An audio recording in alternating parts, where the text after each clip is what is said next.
Asaph சங்கீதக்காரன் இந்த பெருமைகளை குறித்து சொல்றார் பாருங்க. 73ஆம் சங்கீதம் 8-9 வாசிங்க. அவர்கள் சீர்கெட்டு போய் அகந்தையாய் கொடுமை பேசுகிறார்கள். என்ன பண்றாங்களா?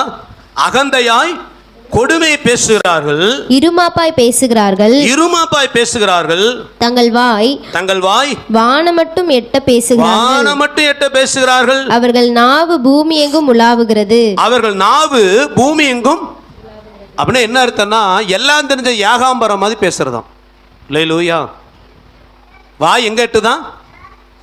சில பேர் பார்த்தீங்கன்னா எந்த டாபிக் எடுத்தாலும் எனக்கு ஒன்றும் தெரியலன்னு யாரும் நினைச்சிடக்கூடாதுன்னு பேசிக்கிட்டே இருப்பான். வானம் மட்டும் எட்டுவான், வானத்துக்குரிய காரியம் பேசுவான், பூமிக்குரிய காரியங்களும் பேசுவான். இருமாப்பாய் பேசுவார்களாம். எப்படியா இருமாப்புனா? அகந்த, ஆணவம். நான் யார் தெரியுமா? என் அந்தஸ்து என்ன தெரியுமா?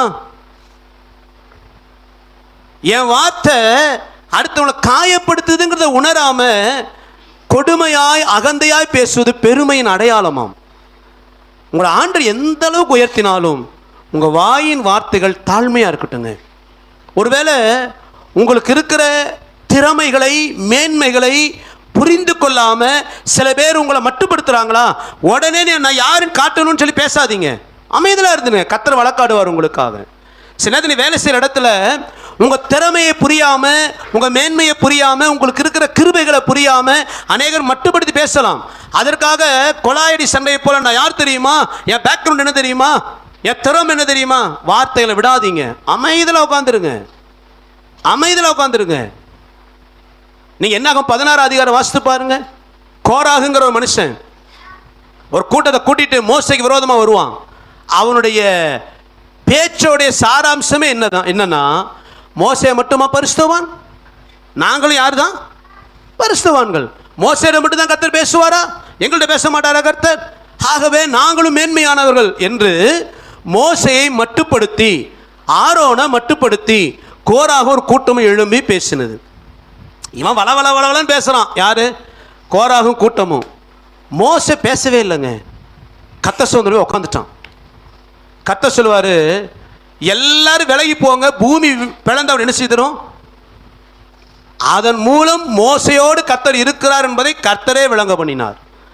சில நேரங்களில் சாத்தா என்ன பண்ணுவானா, உங்களுக்குள்ள பெருமையை தூண்டுறதுக்கு சில பேர் உங்களை மட்டுப்படுத்தி பேச சில சாத்தா எழுப்பும் பொழுது பொறுமையா இருங்க.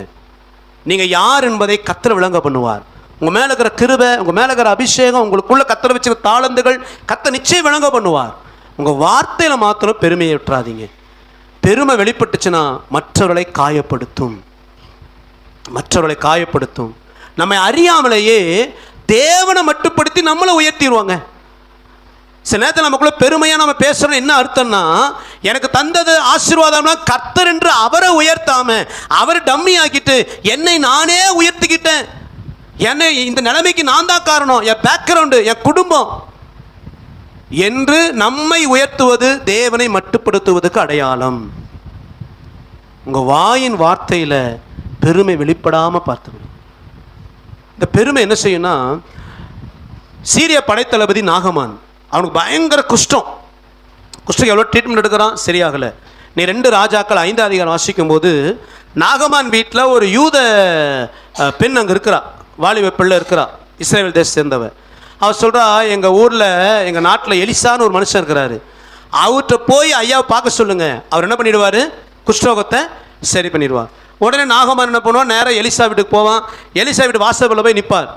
எலிசா உள்ளேன்னு சொல்லுவார், அவனை போய் யோர்தானில் 7 முறை முழுக சொல்லிடுன்னுவார்.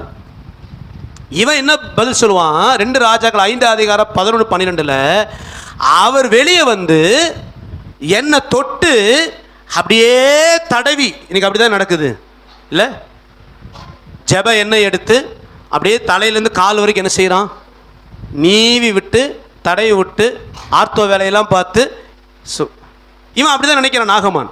என்னை வந்து அப்படியே தடவி சுகப்படுத்துவார்னு பார்த்தா உள்ள இருந்து என்னை முகத்தை கூட பார்க்காம சொல்லி அனுப்புறாரு. அப்படிப்பட்ட சுகம் எனக்கு வேண்டான்ட்டு போறான். எதனால? நான் யார் தெரியுமா? சீரியா தேசத்தின் படை தளபதி. நான் வந்திருக்கிறவனு எலிசா ஓடி வந்திருக்கணும். நீ நிறைய பேர் அப்படிதான் வாயின் வார்த்தையில தான் விழுந்து போறோம்.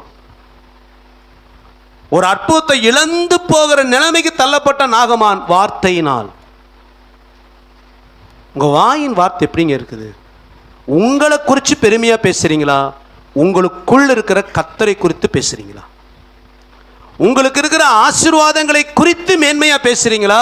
உங்களை ஆசீர்வதித்த கர்த்தரை குறித்து மேன்மையா பேசுறீங்களா? உங்க வாழ்க்கை குறித்து பெருமையா பேசுறீங்களா? உங்களுக்கு வாழ்க்கை தந்த கர்த்தரை குறித்து பெருமையா பேசுறீங்களா? கொஞ்சம் நிதானித்து உங்க வாயின் வார்த்தையில நீங்க கர்த்தரை உயர்த்துவீரானால் கர்த்தர் உங்களை இன்னும் ஆசீர்வதிப்பார். அல்லேலூயா. இதுக்கு ஒரு நல்ல உதாரணம் பரிசேயன். நீங்கள் லூக்கா எழுதின சுவிசேஷம் 18 அதிகாரத்தில் 11-12 வாசித்தீங்கன்னா, பரிசேயன் போய் ஜெபம் பண்ணுவான். என்ன சொல்லி ஜெபம் பண்ணானா? ஆண்டவரே, வாரத்தில் 2 தரம் உபாசம் பண்ணுகிறேன், எல்லாவற்றையும் தசமாகும் கொடுத்துட்றேன். அநியாயக்காரன், பரிகாரன், விபச்சாரக்காரன், வேசித்தனக்காரன் இவனை போலெல்லாம் இல்லை. அது மட்டும் இல்லை ஆண்டவரே. இப்போ ஆண்டவருக்கு புரிய வைக்கிறான். யாருக்கு புரிய வைக்கிறான்? நான் அநியாயக்காரர், பரிகார் இப்படிலாம் இல்லை. என்ன நான் சொல்ல வரேன்னு ஆண்டவரே, அந்நியர் அங்கே கொஞ்சம் பாரும், அங்கே ஒருத்தர் நிற்கிறான். யார் அவன்? ஆயக்காரன். வாசல் நிற்கிறான் பார்த்தீங்களா? அவனை போல நான் இல்லை, நீர் புரிஞ்சுக்க என்னை பற்றி அப்படின்னு இவன் ஜெபம் பண்ணிட்டுக்கிறான். அங்கே வாசல்ல ஒரு ஆயக்காரன் நிற்கிறான். அவன் சொல்கிறான், பாவியாக என் மீது. ஆண்டவர் சொல்கிறாரு, அவன் அல்ல இவனே. யாரை சொல்கிறாரு? ஆயக்காரன் தோளில் கையை போட்டு அந்த பரிசேயக்காரன் உள்ளே வந்தான். அவன் வரும்போது என்ன செய்துட்டேன்? ஏன்னா இவன் என்னை குறித்து பேச மாட்டான். யாரை குறித்து தான் பேசுவான்? அவனை குறிச்சே பேசுவான். நான் யார் தெரியுமா? நான் தசமாக கொடுப்பேன், உபவாசம் பண்ணுவேன், ஜெபம் பண்ணுவேன், நான் அவனை போல இல்லை, இவனை போல இல்லை. ஏன் இந்த ஆயக்காரன் பக்கத்தில் வந்தேன் தெரியுமா? இவன் அவனை குறித்து பெருமையா அல்ல, அவனை தாழ்த்தி என்னால் மட்டும்தான் அவன் பாவம் மன்னிக்கப்பட முடியும் சொல்லி என்ன உயர்த்தினான் பத்தியா? அதனால அவன் பக்கத்தில் நான் வந்துட்டேன். அல்லேலூயா. ஆயக்காரன் தன்னை தாழ்த்தினான். நான் பாவி, என் தேவன் பரிசுத்தர். அந்த பரிசை என்ன சொல்ல வரா? நான் பரிசுத்தன் அப்படின்னா. கர்த்தர் சொல்றாரு, இவனைத்தான் நீதிமானாக்கினான். ஏன்னா இவன் வார்த்தையில் அவனை தாழ்த்தினான், என்னை உயர்த்தினான். நீ கொஞ்சம் உங்களை ஆராய்ஞ்சு பாருங்க. உங்கள் வாயின் வார்த்தைகள் எப்படிங்க இருக்குது? மற்றவர்களை மட்டுப்படுத்தி உங்களை பெருமையாக பேசுகிறீங்களா? இன்றைக்கி மனம் திரும்புங்க. உங்கள் வார்த்தையில் கூட அடுத்தவங்களை அற்பமாக பேசாதீங்க. உங்களுக்கு 1000 கிருபைகள் இருக்கலாங்க, 1000 ஆசீர்வாதங்கள் இருக்கலாம். அதை குறித்து பெருமையாக பேசிட்டு மற்றவங்களை கேவலமாக நினைக்காதீங்க. உன் வாயின் வார்த்தைகள் கர்த்தருக்கு முன்பு உனக்கு விரோதமாய் முறையிட்டு கொண்டு இருக்கும்.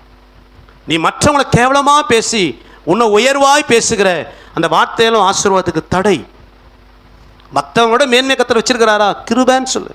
ஒன்னில்லாத எனக்கு இந்த வாழ்க்கை கொடுத்தீங்களா ஆண்டவரே, உமக்கு நன்றின்னு சொல்லுங்க. உங்களை தாழ்த்தி கர்த்தரை உயர்த்துங்க. உங்கள் வார்த்தையில் தாழ்மை வெளிப்படுத்துங்க. தேவன் உயர்த்துவார். அல்லேலூயா.